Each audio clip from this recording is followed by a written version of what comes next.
Indian box ഓഫീസിൽ റെക്കോർഡുകൾ സൃഷ്ടിച്ച് മുന്നേറുകയാണ് എമ്പുരാൻ. റിലീസ് ചെയ്ത വെറും 5 ദിവസത്തിൽ 200 കോടി ക്ലബ് എന്ന നേട്ടവും ചിത്രം സ്വന്തമാക്കി. മലയാളത്തിന് പുറമെ തമിഴ്, തെലുങ്ക്, ഹിന്ദി, കന്നഡ ഭാഷകളിലായി എമ്പുരാൻ റിലീസ് ചെയ്തിരുന്നു. ഇപ്പോഴിതാ ഇവിടങ്ങളിൽ നിന്നും റിലീസ് ചെയ്ത 4 ദിവസത്തിൽ എമ്പുരാൻ നേടിയ കളക്ഷൻ വിവരങ്ങൾ പുറത്തുവരികയാണ്. ബോക്സ് ഓഫീസ് ട്രാക്കർമാരായ സാഗ്നിൽക്കിന്റെ റിപ്പോർട്ട് പ്രകാരം കേരളത്തിൽ മാത്രമാണ് എമ്പുരാൻ മിന്നും പ്രകടനം കാഴ്ചവെച്ചിട്ടുള്ളത്. 50 കോടിയാണ് കേരളത്തിൽ നിന്നും എമ്പുരാൻ നേടിയത്. ഏറ്റവും കുറവ് കളക്ഷൻ ആന്ധ്രാപ്രദേശ്, തെലുങ്കാന തുടങ്ങിയിടങ്ങളിൽ നിന്നാണ്. 3.1 കോടി മാത്രമാണ് ഇവിടെ നിന്നും ചിത്രത്തിന് നേടാനായത്. ആദ്യ ദിനം 1.5 കോടി നേടിയപ്പോൾ മറ്റു 2 ദിവസങ്ങളിൽ 5 ലക്ഷവും 4-ാം ദിനം 6 ലക്ഷവും മാത്രമാണ് എമ്പുരാന് നേടാനായത്.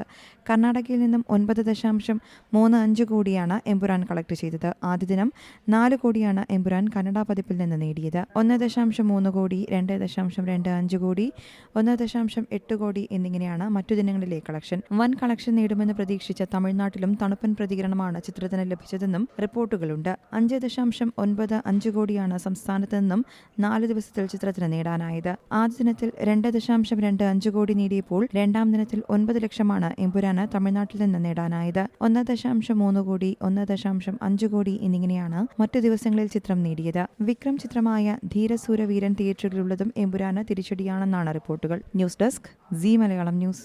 ഏറ്റവും പുതിയ വാർത്തകളും വിശേഷങ്ങളും വിരൽ തുമ്പിലറിയാൻ സീ മലയാളം ന്യൂസ് എല്ലാ ഡിജിറ്റൽ പ്ലാറ്റ്ഫോമുകളിലും ലഭ്യം.